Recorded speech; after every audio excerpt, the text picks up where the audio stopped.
Good evening, everyone. Can I please call for a motion and a second to reconvene the public meeting? Motion. Second. All in favor? Aye. Aye. Can we please stand for the Pledge of Allegiance, followed by a moment of silence to honor our servicemen and women? I pledge allegiance to the flag of the United States of America, and to the republic for which it stands, one nation, under God, indivisible, with liberty and justice for all.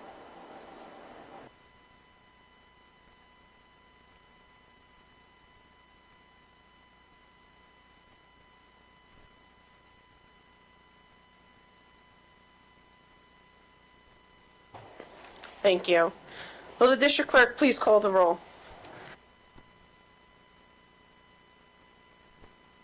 Present. Present.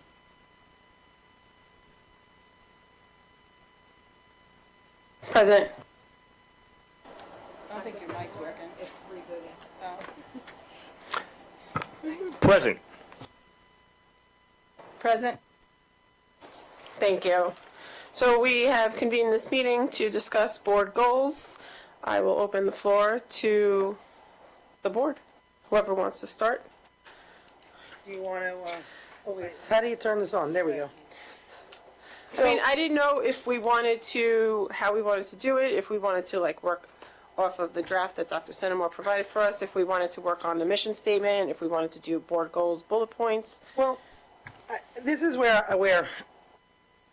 I today about this. I think this is a beautiful framework, but the reality is the board is supposed to set the goals. And I understand that we may be a more new board to doing this. So while I think this is an incredible framework, it really should be things that we brought forward.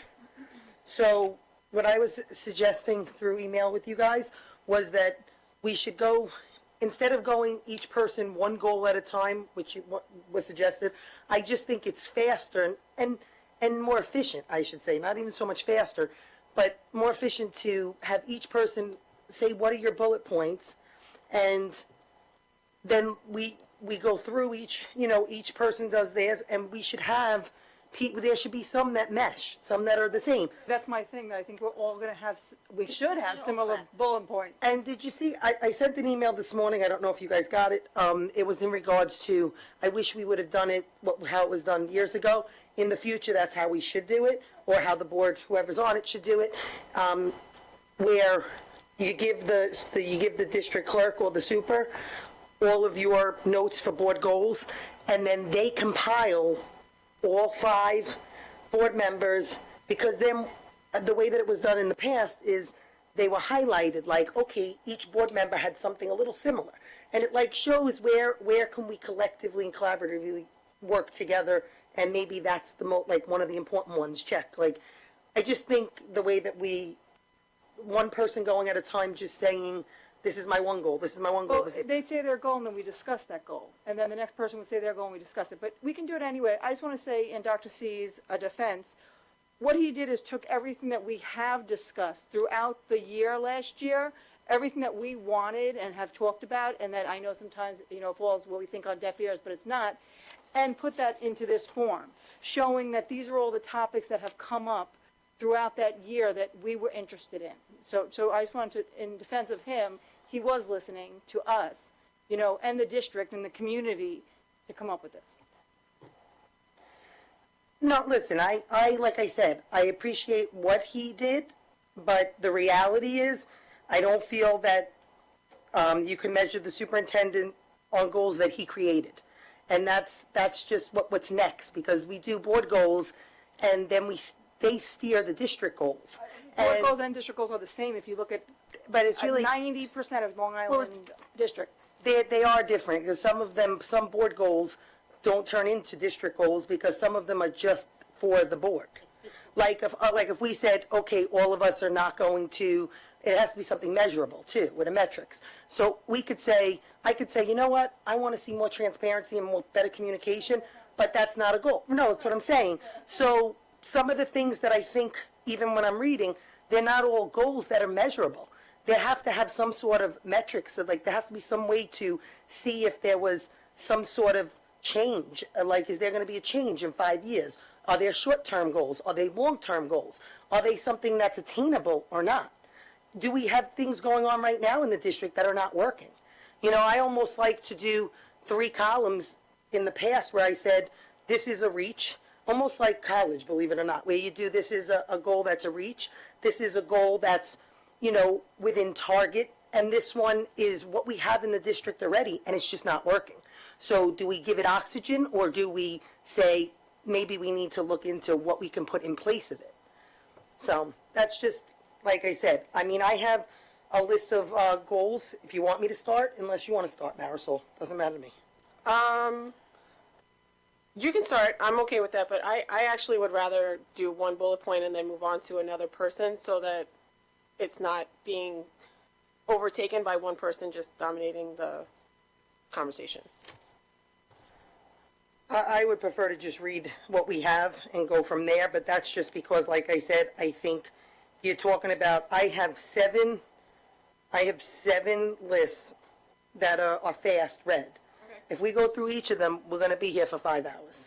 Okay. If you guys want to do that, that's fine with me. I have nowhere to be tonight, but it's up to you. That's fine. I mean, I have 3, but so go ahead. Do you want to go first then? Why don't you go first, because then you can read yours and then I'll do mine. Okay, sure. First. So for my board goals, what I had was to expand the STEM programs and career readiness, because not everybody goes to college, so maybe if we can work on enhancing their career readiness programs through academia here at Connecticut, I would love to see that. Student well-being and mental health, so this is a reach just because of the budget, but to increase the number of social workers or school counselors or psychologists, and to maybe increase the mental health awareness programs and have peer support, because mental health's not going anywhere and it's just not going to get better anytime soon. And my third one that I had was community transparency, where I know we're working on this now, but a digital platform with real life updates on the district website. That's what I had. So before you got here for exec, I had said, and also I'll say it in public too, when I had gone to the conference, they had given me this, and if anybody wants a copy, I can give it to the district clerk and she could copy it. It's the Anatomy of District Goal Setting. It was a class that they had. It's exceptional, a lot of information in it. So I made seven areas, and I made short-term goals and long-term goals. So the first I made was student achievement and instructional excellence. Short-term goals, strengthening differentiated instruction and intervention programs to close achievement gaps and improve overall academic performance. Number 2, expand professional development focused on innovative teaching strategies, including STEM, arts, and career technical education. Number 3, enhance mental health, and I did the same, social emotional learning resources for students and staff. Number 4, conduct a review of curriculum alignment with state standards and best practices. And number 5, analyze school rankings, metrics, and identify areas for immediate academic improvement. Then I made long-term goals, which is beyond 2025. Those I had for that: increase district rankings by improving student performance on standardized tests, AP participation, and graduation rates. Number 2, establish new pathways for college and career readiness, including partnerships with local colleges and businesses. Number 3, expand dual enrollment and advanced placement opportunities for high school students. Number 4, develop a district-wide instructional technology plan to support 21st century learning. And number 5, implement targeted initiatives to raise student performance to competitive levels with top-performing districts in the region. Then I went to number 2, like a second. And again, they showed me this when I went to the conference, so it makes it a little easier. Number 2, I did special education and student support services. So the short-term goals would be improve communication with families regarding special education services, ensuring transparency and collaboration. Number 2, provide targeted professional development for educators to support inclusive classrooms. And number 3, evaluate and enhance special education staffing and resources to meet the needs of the district's 20% special education student population.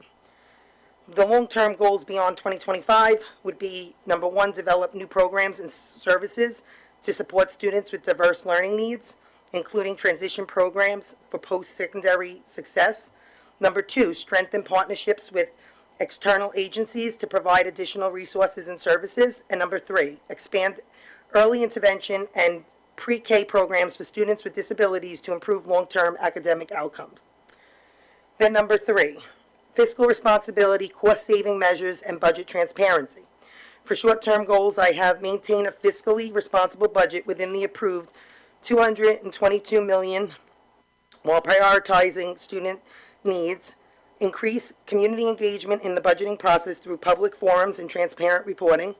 Number three, identify and apply, for new state and federal grant opportunities to expand district programming at minimal taxpayer cost. Number four, conduct an efficiency audit to identify potential cost savings opportunities without impacting student programs. The long-term goals beyond 2025, number one would be develop a multi-year financial plan to ensure fiscal stability and sustainability while maintaining strong educational programs. Number two would be explore shared services with neighboring districts, transportation, education resources, technology to reduce operational costs. Not like we're seeing with regionalization, but more of what can we do here so that we can sustain what we already have. Expand energy efficiency initiatives, solar, which we have the solar energy, but more LED lighting, HVAC upgrades, which we're doing, to lower utility costs and reinvest savings into student programs. Number four, reduce reliance on outside contractors by expanding in-house maintenance, IT support, and professional development programs. A lot of that we're doing, but we need to do more. Strategically allocate funds to programs that contribute to higher student achievement and improve school rankings. Number four, I only have 7, and what I was going to say is when I'm done with this, I can actually send it to you if you want to print it, and the board has how I did it in an outline, so they see what it looks like when you do it that way. Community engagement and communication is number four. The short-term goals would be improve communication efforts through enhanced digital tools, newsletters, and community meetings. Number two would be strengthen parent engagement through workshops and advisory committees. Number three, increase student voice in district decision-making process. And number four, highlight district successes and improvements to enhance public perception and reputation. Long-term goals. Build long-term community partnerships with local businesses and organizations to support student opportunities. Develop a strategic communication plan to improve outreach and transparency, which I appreciate that Dr. C is doing. Expand alumni engagement initiatives to build a stronger district network. I know the high school started doing some of that, but we need to do more. Enhance branding and marketing efforts to attract families and students, making Connecticut a preferred school district. Number five, school safety and facilities improvements. Short-term goals, conduct a comprehensive review of our safety protocols and emergency procedures, address immediate facility needs and maintenance concerns, and enhance any security measures that we feel are necessary, including improved access control systems. Long-term goals, we can develop a long-term capital improvement plan to modernize and upgrade anything we need in the district facilities for security and safety. Explore grants and alternate funding sources for major renovations to minimize the financial burden on taxpayers. Implement sustainability initiatives to improve energy efficiency and reduce long-term costs. And number four, improve school infrastructure to align with top-ranked districts and support competitive academic environments. Number six, staff development, retention, and cost efficiency. Short-term goals, provide targeted professional development opportunities to support teacher growth and student success. Number two, conduct staff satisfaction surveys to improve workplace culture and retention efforts. Number three, enhance recruitment strategies to attract high-quality educators and administrators. And number four, offer performance-based initiatives to retain high-quality teachers and improve student outcomes. Long-term goals. Develop a long-term retention strategy that includes competitive salaries, benefits, and career advancement opportunities within a fiscally responsible framework. Number two, expand leadership development programs to prepare future district leaders. Number three, create a mentorship program to support new teachers and improve retention. Number 4, foster a culture of excellence that attracts top educators while managing staff costs efficiently. Number 7, and last, improving district rankings and competitiveness. So the short-term goals. Number 1, conduct a detailed analysis of district rankings and performance indicators compared to surrounding districts. Number 2, identify key areas for improvement in state assessments, regents, exams, AP participation, and college readiness. Number 3, expand tutoring, enrichment, and extracurricular programs to support academic growth. As you know, I've been looking to do more of the tutoring. I think our district really needs to help our kids. Long-term goals. Establish a long-term academic improvement strategy to raise standardized test scores and graduation rates. Number 2, strengthen honors and AP programs to increase participation and success rates in these classes. Improve college placement outcomes by expanding our guidance services and college partnerships, looking to do things for these kids who need help with their colleges and their applications. Position Connecticut as a top-performing district by implementing best practices from high-ranking schools.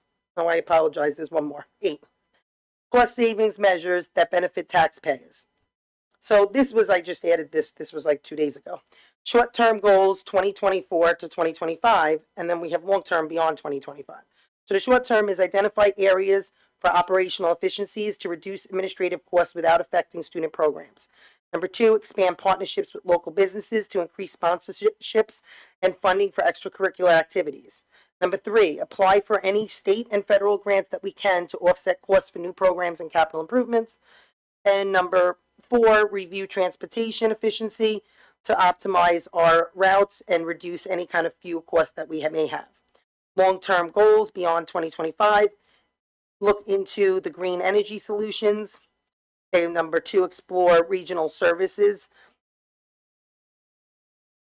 When I say, again, explore regional services, not the regionalization, but more of services that are for districts with the purchasing and special education services that we're sending out that are costing our district a lot more than if we bring them in and we in-house.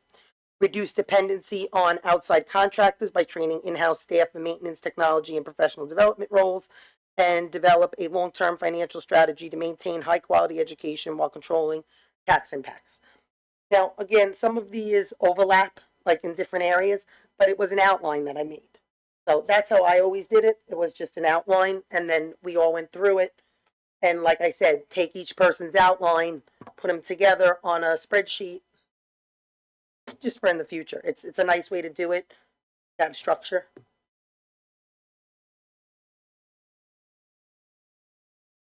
Yeah, that's fine. So, I don't have as many. My first one is student achievement goal. Provide curriculum and instruction that will maximize student achievement through data-informed and innovative practices designed to meet the varied needs of all students. Obviously, our fiscal responsibility, the fiscal management goal, to develop short and long-term financial plans for the district that meet the needs of our students, staff, and community while maintaining spending within the allowable tax cap or other targets set by the Board of Education. My I'm very big on the dual enrollment in the sense of not so much how we might have it set up now, because we do have a robust dual enrollment, but many schools do a dual enrollment where the kid actually spends half the day at school and half the day at college. So Suffolk Community has that program. Many students that I know across many of the different states participate in this. And I really feel we need to look into that. And I really feel it should be something that Connecticut's doing within the next 3 years, because first off, it helps with college expenses. It allows kids to work right after school. You know, there's many things in there, benefits to that. My other goal is the in-house program from BOCES. I think we should look at the BOCES program that is attended by the most amount of students. And I do believe it's cosmetology, but, you know, correct me if I'm wrong, obviously. And Track part of that? I thought E-Track I was didn't know if it was that one or mechanics. but whichever one has the largest amount of students attending, we should bring it in-house. I believe we have the ability at a point many years ago, and you went to Connecticut, I went to Connecticut, we had a whole entire mechanic shop. We easily can make a cosmetology, whichever one, again, is the one that students are attending the most, so we can keep them in house and, you know, give them this opportunity. My last one is mathematics. You know, it's funny. I went away this weekend and we were driving, and I went to visit a college. And on the way back, there was this huge sign that said, over 50% of our students cannot do fourth grade math. Huge, huge billboard.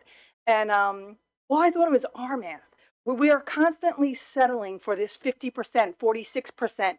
I don't understand why. So many kids struggle in math. We're doing something wrong. And I'm not saying that it's the programs we're bringing in. Sometimes I believe we have to go back maybe to old math. You know, let them do let them do short division. Let them learn old math. We need to come up with new ideas about math. Again, I'm not saying a new program, a new way, a new actual Connect-What way, not a outside program. We need to be having innovative ideas for ourselves on our math program. And that goal is a now goal. I actually have no years on that one. That's a now. That's it. I definitely agree with you about the math. I would rather go back to long division than the boxes that my kids have drawn. And I feel like over the years we're seeing like we could all do math. Like it worked. Why do we get away from that when now we have kids struggling? So I totally get that. Now my goals, and I don't have as many also, but I have. Again, I know. want to make That's it okay. clear, it's not a competition. It's just No. that no, I'm saying I don't want you to feel, it's just that I have, like I said, I have this book that I want you guys to all have a copy if you want it. Yeah, definitely. It'll help you. It shows you exactly how to do the outline and make bullets. It doesn't matter this time. It's just it's very structured what they taught me. Yes. No, that's definitely great. And I think a lot of these goals absolutely overlap because the things I have on my list I heard come from all of you. And I'm sure you have the same ideas. Mine were a little bit more drawn though from the fact that I'm you know, on the board now a year, my own personal experience. I'm a little closer to home as far as my goals. It's always been about high academic achievement and making sure that our students, which you've all said this, whether they want to go to college, a trade, the workforce, the military, we want to give them the best possible opportunity to do that. Through things like maybe bringing in cosmetology or anything else that we've said, like really give them all of those opportunities. And I think a lot of ways that we need to do that is we have to ensure that there is accountability within the buildings, at the building levels, and make sure that everybody is on the same page of putting our students first and their academics first. The curriculum, make sure there's continuity, they're learning their lessons, everything, and we're really examining what's going on. I even, you know, quarter by quarter, really looking at this. Is this working? And I know programs, it is tough because you have to go by the New York State standards. As much as I do not like boxes, in math, some of this is we're kind of stuck with, and I get that, but we really have to look at what works for Connect-What, and I really want to see this examined quarter by quarter, and what is influencing our students' grades. Is it attendance rates among the students? Is it among the staff? What is it that is bringing these students' grades to where they are? So that's of course one of my goals. Another one, big one, fiscal responsibility to our taxpayers. Everything that we do costs money, and you know, as a parent, I'll spend the money for my own children if it's worth it. Is what we are doing fiscally worth it? We want to make sure. I'm not saying it's not, but we have to always examine all of these things. Are they actually working? What are our statistics for programs, activities, anything that we do in the district, and keep our options open for things that might be working in a similar district. Maybe that's a better program, and really look into that. For both of these goals, I do think if we somehow get a team of invested stakeholders, let the community be our oversight. They have to have a say. They are part of this. Of course, they elect us, but let them be a part of this if they want to be, to make sure that the program's implemented correctly, they're monitored for efficiency. Absolutely. My other goal, which is definitely more specific, is I do feel we need to focus a lot on our special needs students. We have it's a lot of students with IEPs, 504 plans, all of that, to make sure that these IEP plans, everything's being followed. It has to be followed. I want to make sure that we are doing this, and I think a part of that would be to really take in any kind of advice or anything that we get from that department. Where do they need the help? They're the ones that are in it, and I think we have to focus on that to make sure that we can provide the best services to our students. Perhaps even things like, I think dyslexia, we don't really have that training, so that we could take care of these students here. It might turn out to be a more fiscal option as well, if we could actually have our own staff doing that. So really look into that to make sure that our students, yeah, they're gonna have to go out sometimes for services, but can we bring it here into their home community where they could have it right here for them? I think that's something that we should try to make sure that we do, so we provide the best possible opportunities for every single student all across the board for all of them. So that was my list, which is a little bit different from everybody else. That's what I came up with after my year of experience so far, year and a half actually. Thank you. Let me just kind of repeat a lot of it. Before I do, I thought, do we not have the program? I thought it was like the Beacon we do have dual enrollment, I thought.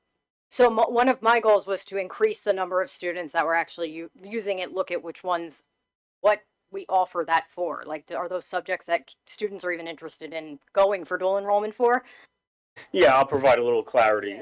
What April said, we absolutely have a partnership with Suffolk Community that we are expanding immediately with English, and you know, we've been in close communication working with Suffolk Community to even try to expand to maybe even, who knows, one day. It was one of my goals coming into the district over, you know, just under 2 years ago, maybe even be able to provide eventually some kind of an associate's degree opportunity, which would be very, very exciting. But what April is referring to is a scenario where a student would come to Connecticut High School for a little part of their day, and then they would physically actually drive over to Suffolk Community and Similar take to BOCES. right. I was going to say, like, my goal makes no sense then, because I wanted to increase. I thought I was saying, let's increase something that just doesn't exist. No, it exists. I see now. We Now have you're we talking have a about lot a of dual, you know. I also have more documents open for no reason. I put on there that as far as like communication, kind of I forget who said it, like to do better job of communicating, I would like to see board docs like way updated, way quicker, like with like very quickly from when we have meetings. To look at what our previous goals were, I had to like dig to find like 2016-17 was the last thing. I don't know if that's actually the last time it was done. I don't believe so, but yeah, so it's like very outdated. It would be a really good spot for people to go for information. So that was part of it. I think that piggyback off of that also, I would just like to see more communication from the district quicker that acknowledges things, so we don't leave the community feeling like we're just not listening at all, even if it is a simple acknowledgement of like, we have received X amount of inquiries about whatever, we're looking into it. Like, we just kind of don't even do that, which makes people feel like they're being ignored, I feel.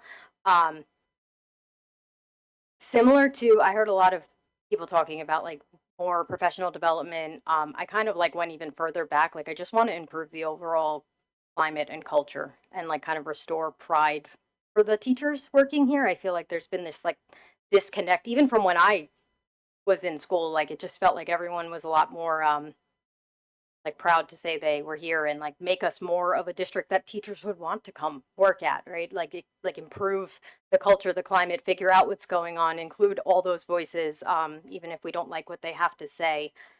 And I would like to see some sort of work into our overall being. AI, like ChatGPT, all of those things are here. They're not going anywhere. And I want to figure out if there's a way that we can bring this in without, so we're not tempting to cheat, right? Like, let's figure out a way that we can actually use it to help learn. This technology continues to advance. We should get ahead of it instead of wait until it's become a problem. And now we have these 7 initiatives to stop cheating and stop all of these things. If we can actually utilize it as a learning experience, because I mean, I use it. You know what I mean? Like everybody uses it for something one way or another. I would like to see us get ahead of it. But something I had like noted to myself beforehand is like I've always been taught like goal setting has to be smart, which is a lot of what you were saying. It's got to be specific, measurable, achieve. Like I think we all pretty much said a lot of the same stuff. It's we want to see fiscal responsibility. We want to see the curriculum be like connect quantified, and that's kind of what I put. I want to see it be a little bit more like for those who are hands-on learners, for those who are visual learners, like all these different options so that people feel like the students feel like they're prepared to understand and they're actually taking in this information, not just that it's being spoken at them and then they have to just memorize it for the test and they never think of it again. I would like it to like work for them. So I think the hard part for us is going to be making some of those measurable though. Like how are we going to determine sounds like a lot of surveys, which we know how that goes. We know how we do with surveys, but Well, I know that at a certain point in the goal development process, we do have community input that comes into play. So I think that that would, with the vision, and I mean, in the past they made a community committee, and I think I asked for that last year when we were talking about the vision and mission statement. You would want to get your stakeholders right. to be a part of that. Like we wouldn't just do, like, board goals are every year. Our mission statement should be something much bigger, that you get stakeholder input, you do a community committee. You want to have all voices heard. I actually wrote up 2 draft mission statements. I don't know if you guys are open to hearing what I wrote, and then we can discuss. But just to go back to Melissa, I agree that the AI is here. It's not going anywhere, and that if we teach our students how to use it wisely, it could be a good tool for them. I know that some teachers do, but it would be good if all the teachers. So I do like that. yeah, I think that's like kind of we've all hit on it in one way or another too, of just like making it unique, but also a little bit more like uniform too. That like your child learns one thing, yours learns another, and they're in the same class, just 2 different sections of it, and like it's completely kind of different worlds, which is going to happen. You have different teachers, different teaching styles, but like those types of things, I would like to make sure like we know that everybody's getting all the time. You know, just like with the website that we started the website committee to revamp the website, that the IT department did start the AI committee to, you know, which they already had their first meeting. So, you know, in terms of So I'll read the mission statements that I wrote. Our vision is to develop well-rounded, confident, and responsible individuals who aspire to achieve their full potential. We will do this by providing a welcoming, happy, safe, and supportive learning environment in which everyone is equal and all achievements are celebrated. That was one. And then I wrote a shorter one because I know that they shouldn't really. A community where all children feel loved, respected, and encouraged to develop to their fullest potential. That one was definitely shorter. So I don't know if anybody wants to expand on anybody's goals. I would like to see a community committee established. I don't think that we should be doing a mission statement on our own. The mission statement is the community's input is valuable for that. 100%. Board goals, yes. I think the community input on all of it is very important. The vision should be reviewed annually and periodically. District goals are what we turn into SMART goals for the super, into an action plan for district goals to be steered. But I didn't even realize we were going to be doing the mission statement without us at least getting a stakeholder survey. I mean, the steps for this is really a planning, a stakeholder survey, then your mission and vision, a data dive, and then determine priorities. I did see we have a district mission statement and then we also have a board mission statement. So like I assumed we were talking about the board one. I was referring to a board mission statement. Okay. I do want to add that I remember, just to touch on what you were just saying, and this was going back before I was on the board with the previous superintendent. And then it stopped. There was a T-Bird project, and that kind of it was community input covering the district goals, if we're going to talk about that at all. And maybe we should go back to something like that. And it was they called it the T-Bird Project. We only had like maybe 2 or 3 meetings and then it stopped, but it was meant to focus on the values, what it means to be in Connecticut, what it means to be a T-Bird, all of that, and maybe from there, some of these other ideas can be crafted and then formed as far as our district. With our mission, we really want to have, what do we do? Why do we do it? For whom do we do it? It's going to describe why the district exists and why it does. We want to help drive the change with the vision. That was why I took all these notes. That's why I'm saying, for vision, we want to make it short, sweet, and full of meaning. That's what all the other districts have done with visions. With the mission is a little different. You want to make sure that you have community input. That's what it shows you on the 2 different sides. Kind of off of what Jackie Dave is saying, one of the things I had written like referenced grit in there and how we wanted to kind of like really like adopt that. We had talked about that in the mental health meetings, and then, or is it anti-bullying? I always combine those two. They're one and the same, but one of those we were mental health was elaborating on grit, and just like the T-Bird, like maybe it becomes like we make something a little bit more opened up with grit, and we can kind of incorporate that, because I know everyone was like excited about it, but it was kind of like a where do we go from here moment on like getting that messaging out. So this could also be a way to like kind of combine those ideas in a sense. I think our first thing is we have to set priorities and really determine our district goals before our board goals are what's going to drive our district goals. Before we even, that's got to be the first thing we do.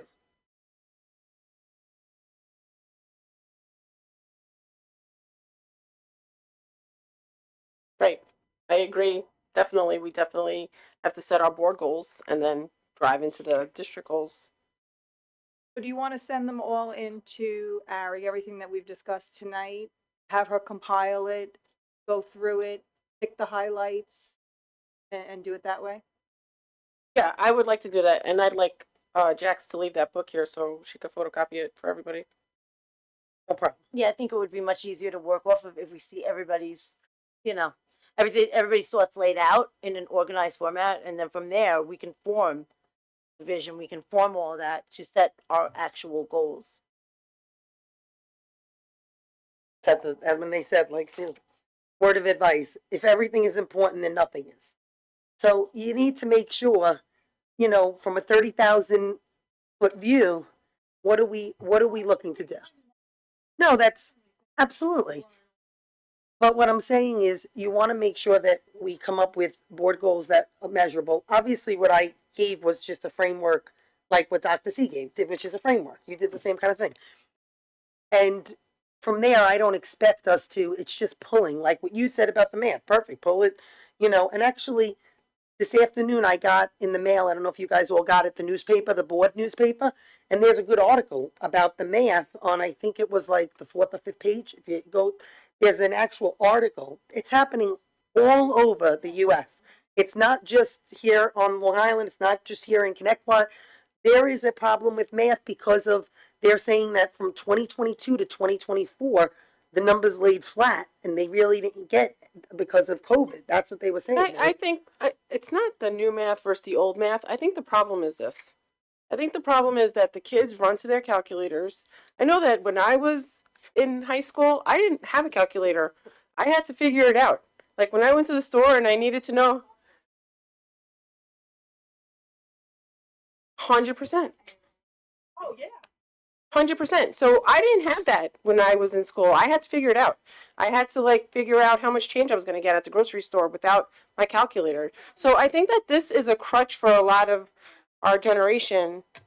I don't know that it's new. I actually, because I had to learn Common Core math to teach my kids, I actually work in Common Core now when I do math. This is the problem. The calculators and the kids relying on them too much. Yeah, and I think you're right about that, and I do agree that, of course, with everything turning into AI, we have to make sure that we are, I guess, quote, up with the times, but we have to be careful because you don't want kids, you have to find that balance so kids are not going to Chat GPT for every little thing. They have to know how to think on their own. So, and it is hard because that is where everything is going. Everybody's been using it. And it's, while it might be great for our generation because we've already been taught how to think. We already have that basis, but kids that are growing up and learning, they have to know how to think on their own. You know, I work in a library, and yes, I have the catalog right there. But if I don't know how to actually do my job without what am I going to do? I have to know how to do this stuff. I can't always depend on that if everything goes down one day. These kids have to know how to think without these things, without the AI. So yes, we have to be aware of it, that it's there. We have to teach them how to find that balance to not literally depend on it for every little thing that they need to do. I personally don't care about the calculator. You know what? For the most part, we're always going to have a calculator. So I'm okay with that. I'm not okay with the fact that we're not coming up as a district, and not even just across the U.S., as our district. We need new ways to get these kids motivated and learn the math.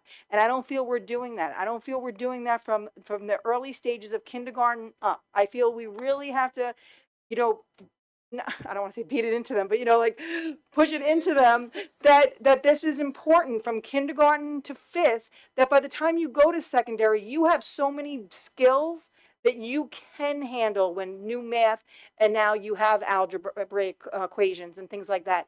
It's not as hard, but I feel we're lacking with new ideas of getting these kids motivated and to teach them how to learn. We're just pushing the information at them.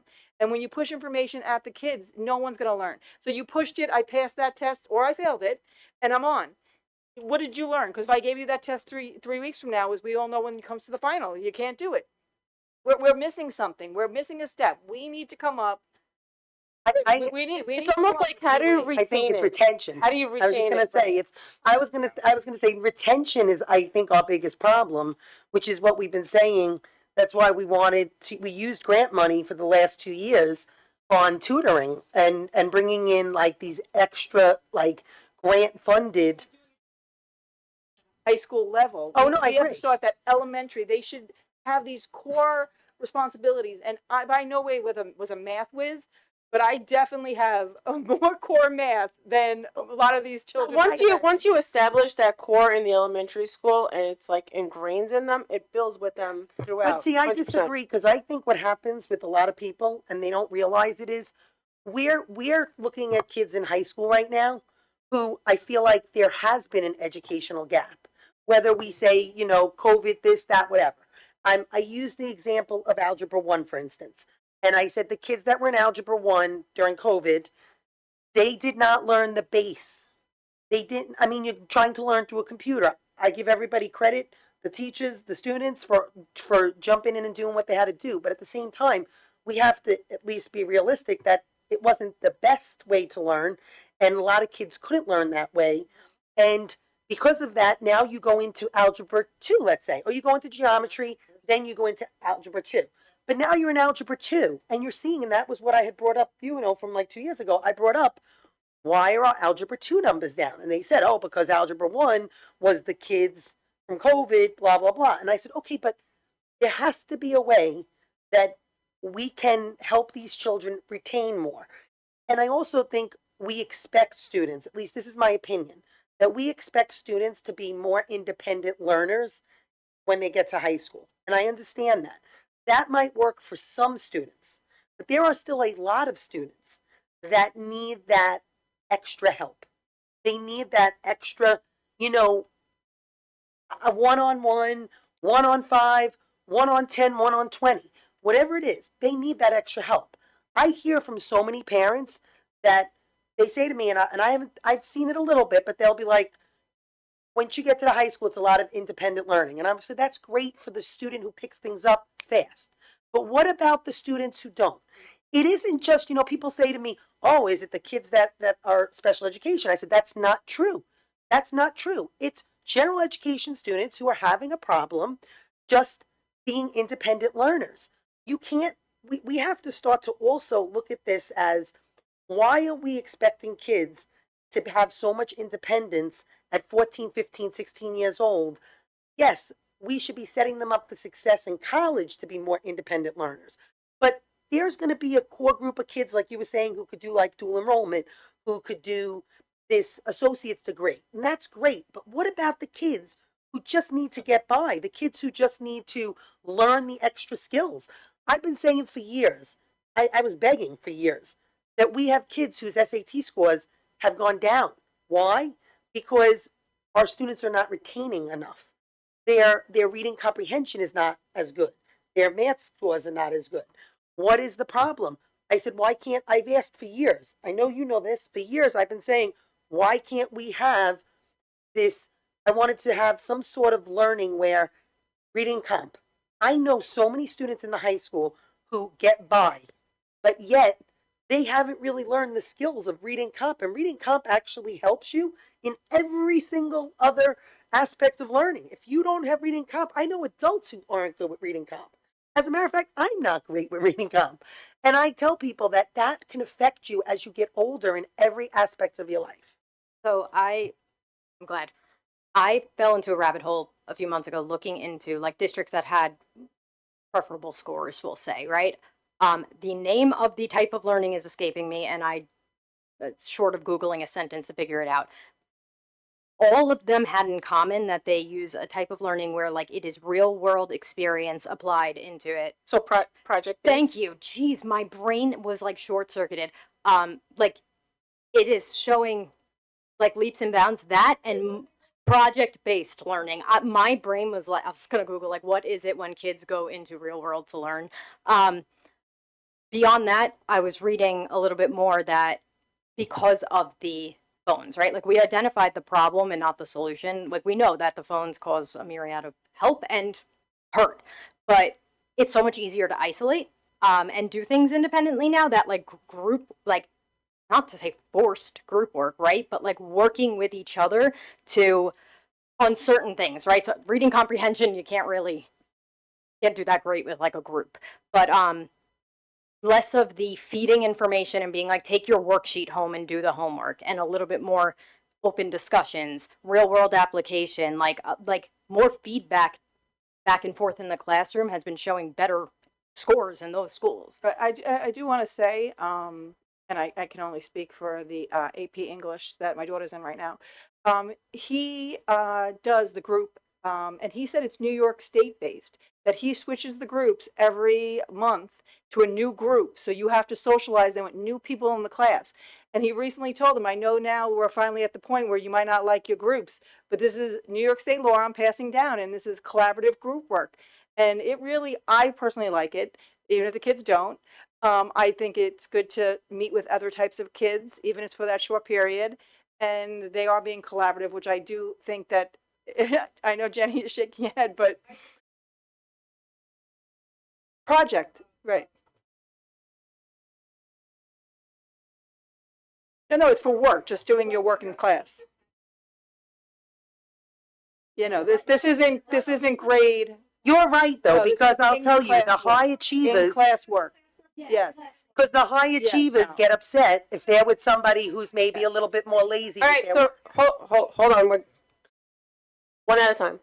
I just want to say it was not. You're not. Everybody's getting their own independent grade. This has nothing to do with that. This is actually teaching the kids to work together, even though Not you're only working that, independently. April, I think it teaches them how to work with different personalities.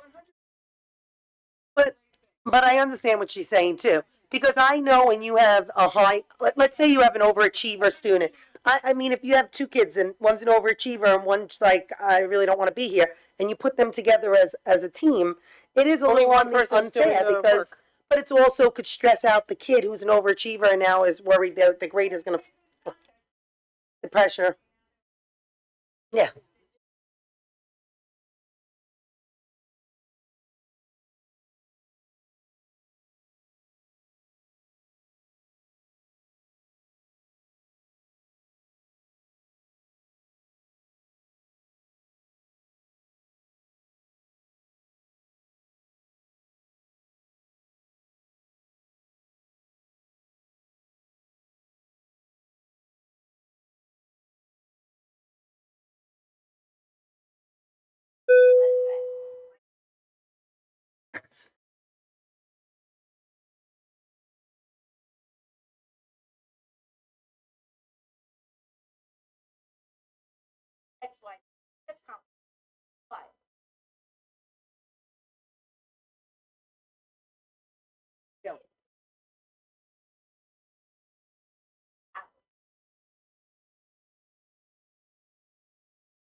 real world, not going to have to put your letters in your numbers. You have to be able to balance the money that goes in and the money that comes out. A lot of our kids don't use that beyond, but New York State standard have to meet And those there are kids that standards. will continue to use that, because they will go into Stanford, or they absolutely, math is something that they absolutely love, right? But if the kid doesn't really love that particular, and it's.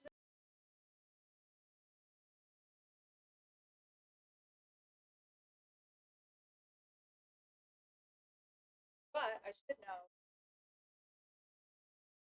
But it would.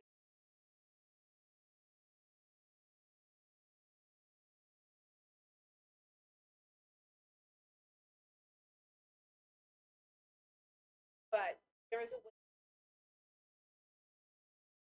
So I love this collaboration. I just have to bring it back to the board, only because there is no public comment and the people at home actually can't hear what's going on right now. So there is a disconnect right there. To the people at home, we were just talking about the project-based learning that's going on in other districts and how it affects. And to your point, Ms. Ketty, actually the New York State new federal requirements that are coming down, or whatever they're called, I think that they're going to be more based on what programs benefit you, kind of like a college selection process for your math or your science, or so not everybody is going to follow a very rigorous path. It's just more what is typical for you or what would work best for you. But we don't have any information on that. I know Ms. Poppy is following that very closely, and she's been keeping the curriculum committee updated on that, but we don't have any more information. But I do appreciate but I have to keep it Do on you this guys side, I'm sorry. want to, now this is the thing, we really need to, even though I went through a whole bunch, even though you went through a whole bunch, we really need to, that's just us brainstorming. We need to bring it down to 3 to 5 board goals. That's how far we need to get it down to, 3 to 5. Because we need to hone in on and focus on resources and where the critical needs are. So we need to, at least, well, she can take all of our comments, we can send them to her. And I think it's good for everybody to see, like, and look over everybody's and remember. But we then need to pick, I would say, a max of 5. Agreed. Does anybody else have any? All right. Can I call for a motion and a second to adjourn the meeting? Motion. Second. All in favor? Aye. Aye. Thank you, everybody.